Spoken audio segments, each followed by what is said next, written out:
दोस्तों Nifty expiry बड़ी SL ले जाने वाली एक्सपायरी थी। मॉर्निंग में एक एसएल हुआ था और उसके बाद पूरा बाजार डाउनसाइड को और उसके बाद अंत में हम फिर से उसी जगह पर आ गए हैं जहां पर हम लोग खुले थे। यानी कि हमारी कैंडल कैसी बनी है, ऐसी कैंडल बनी है जिसको हम इनडिसाइसिव कैंडल कहते हैं।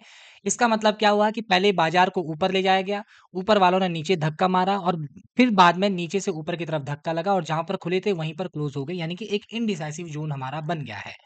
अब आप लोगों को कई लोगों को लग रहा होगा कि आज क्या ऊपर की साइड का ट्रेड जो एसएल हुआ है, उसके लिए इम्पोर्टेंट क्या था दोस्तों? इसके लिए इम्पोर्टेंट जो ज़ोन बना, एक हिट पॉइंट जो बना, वो था इस लो का सपोर्ट होना। लो का सपोर्ट होना हमको ये दिखाया कि ये पॉजिटिव साइड है और उसके बाद जब हमने हाई को इनसाइड बनाकर ब्रेक किया, उसके बाद हम फिर से धीरे-धीरे 26,000 के नीचे चले आए और उसके बाद हमारा पूरा ज़ोन नेगेटिव हो गया।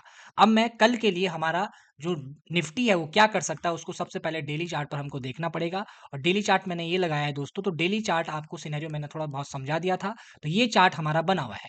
डेली चार्ट कुछ इस तरीके का बना है दोस्तों कि ये ज़ोन अब कल की कैंडल तय करेगी कि बाजार ऊपर की तरफ जाने का इच्छुक है या नीचे की तरफ जाने का इच्छुक है। क्योंकि इस इनडिसाइसिव ज़ोन के ऊपर अगर हम क्लोज़ हो जाते हैं, तो हम ये मानकर चलेंगे कि ऊपर की साइड को जाया जाएगा और अगर नीचे की साइड को क्लोज़ करेंगे, तो हो सकता है कि बाजार और तेज़ी से नीचे की तरफ आए और इस जगह पर हम सपोर्ट ले सकते हैं, इस जगह पर। ये हम लोगों का सपोर्ट ज़ोन है, अगर ये टूटेगा तो फिर दूसरा सपोर्ट ज़ोन ये है, उसके बाद ये ट्रेंड लाइन भी हम लोगों के लिए थोड़ा सपोर्ट का काम कर सकती है। लेकिन ये बात तय करेगी कल की ओपनिंग, कि ओपनिंग कहाँ पर होती है, उसके बाद चार्ट का पैटर्न कैसे बनता है, वो सारी चीज़ें वहाँ पर तय होने वाली है। क्योंकि हम अभी भी 26,000 के राउंड लेवल के आस-पास ही खुले हुए हैं, क्लोज़ हुए हैं। तो अब मैं आपको 15 मिनट के चार्ट पर दिखाता हूँ, कल की कंडीशंस क्या-क्या बन सकती है। ठीक है? 15 मिनट के चार्ट पर आज का चित्र आप लोगों को समझ आ रहा होगा कि क्या सिनेरियो बना हुआ है। अब आप लोग देख सकते हैं, एक हाई हम लोगों के लिए पास ये है, ये भी हाई हमारे पास है, ये भी हाई हमारे पास उपलब्ध है और ये हमारी क्लोजिंग, यहाँ पर हमारी ओपनिंग थी और यहीं पर हमारी क्लोजिंग भी हो गई है। यानी कि हम एक इनडिसाइसिव ज़ोन में बने हुए हैं।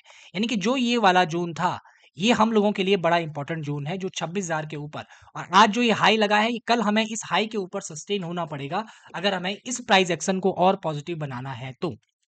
क्यों? क्योंकि अगर हम यहाँ से देखें तो यहाँ से हम ऐसे जा रहे हैं, ऐसे जा रहे हैं, ऐसे। नीचे की तरफ को हम नेगेटिव होते जा रहे हैं। तो ये नेगेटिव प्राइस एक्शन अभी डेवलप होने की तैयारी है।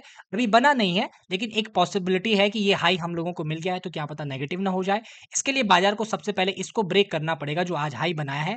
अगर ये हाई ब्रेक हो जाता है तो फिर थोड़ा कहानी में चेंज आएगा।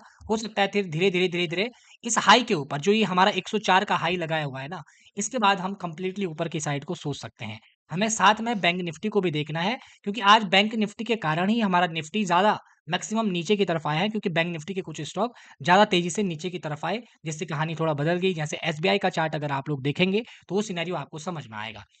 कल क्या हो सकता है? कल के लिए पॉसिबिलिटी क्या है कि फर्स्ट 1-2 घंटे आपको वेट करना पड़ेगा। अगर बाज़ार की ओपनिंग ये बताएगी कि हमको वेट करना है या क्या करना है। अगर बाज़ार 26,000 के ऊपर चल खुलता है, तो हमको ये याद रखना पड़ेगा कि ये जो 44 वाला लेवल है, इस लेवल के ऊपर हम कर क्या रहे हैं? क्योंकि ये हम लोगों के लिए यहाँ पर एक छोटा रेजिस्टेंस का काम भी कर रहा है। यहाँ पर देखना पड़ेगा कि यहाँ पर हमारा कैसा प्राइस एक्शन बन रहा है, कैसा कंसोलिडेशन यहाँ पर बन रहा है, उसके अकॉर्डिंग हम यहाँ पर काम कर सकते हैं। गैप डाउन खुलेंगे, तो मैं आपसे कहना चाहूँगा कि बिल्कुल शांत रहिएगा, बैठे रहिएगा, कुछ होने वाला नहीं है। फ्लैट खुलेगा तो आपको यहाँ पर और टाइम बिताना पड़ेगा, देखना पड़ेगा कि क्या कंडीशन बन सकती है। ऊपर के साइड जब हम खुलेंगे, गैप अप खुलकर अगर 44 के ऊपर खुलेंगे, तो आप उसकी डे रेंज का ध्यान हर बार रखते हुए चलिएगा कि डे रेंज कहाँ तक पहुँच गई। केवल आँख बंद करके केवल अपॉर्च्युनिटी की तरफ मत भागिए। डे रेंज देखकर ये पता लगाइए कि भाई क्या कितनी मोमेंटम हो गई, कितना और जा सकता है, कितना नहीं जा सकता है। ये सारी कंडीशन आप लोगों ने देखनी है। एक बात और है दोस्तों, आप लोग कमेंट नहीं करते हैं, मैं चाहता हूँ दोस्तों आप लोग कमेंट ज़रूर करिएगा और आपकी कमेंट से हमें मोटिवेशन मिलता है और आप लोग जो भी सजेशन देंगे, उस बातों को भी हम लोग ध्यान रखेंगे। हमारे साथ जुड़ने के लिए, वीडियो को देखने के लिए आप सभी लोगों का प्रेमपूर्वक धन्यवाद दोस्तों।